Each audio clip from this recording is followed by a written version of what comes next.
పశ్చిమాసియాలో ఉద్రిక్త పరిస్థితులు ఏమాత్రం తగ్గడం లేదు. ఫిబ్రవరి 28 నుంచి అక్కడ యుద్ధ వాతావరణం కొనసాగుతూనే ఉంది. ఇరాన్పై అమెరికా, ఇజ్రాయెల్ సంయుక్తంగా దాడులు చేపట్టాయి. అటు ఇరాన్ సైతం ధీటుగా పోరాడుతోంది.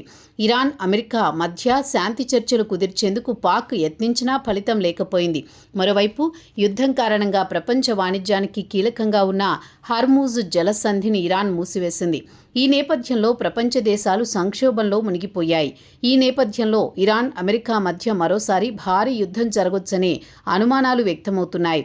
చర్చలకు రాకుండా ఇరాన్ కాలయాపన చేస్తున్న క్రమంలో అమెరికా అధ్యక్షుడు ట్రంప్ తాజాగా సంచలన ప్రకటన చేశారు. యుద్ధం జరగకూడదని తాను ఆశిస్తున్నట్లు పేర్కొన్నారు. కానీ అవసరమైతే వారికి మరోసారి భారీ దెబ్బ ఇవ్వాల్సి రావచ్చని, దీనిపై ఖచ్చితంగా చెప్పలేనని త్వరలో మీకు తెలుస్తుంది అని ట్రంప్ సంచలన వ్యాఖ్యలు చేశారు. ఈ విషయాన్ని president of the United states of America అధికారిక కార్యాలయం ధృవీకరించింది.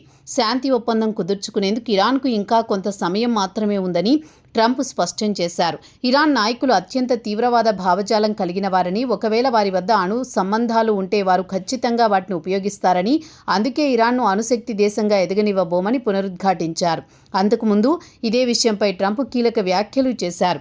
ఇరాన్పై దాడి చేయడానికి అంతా సిద్ధం చేశామని, తాను నిర్ణయం తీసుకోబోతున్నానని, ఈ మేరకు గల్ఫ్ మిత్ర దేశాల నుంచి ఫోన్ కాల్స్ వచ్చాయని ట్రంప్ వెల్లడించారు. అయితే సౌదీ అరేబియా, ఖతార్, యుఏఈ దేశాల అభ్యర్థన మేరకు ఇరాన్పై దాడిని ప్రస్తుతానికి వాయిదా వేస్తున్నట్లు ట్రంప్ పేర్కొన్నారు.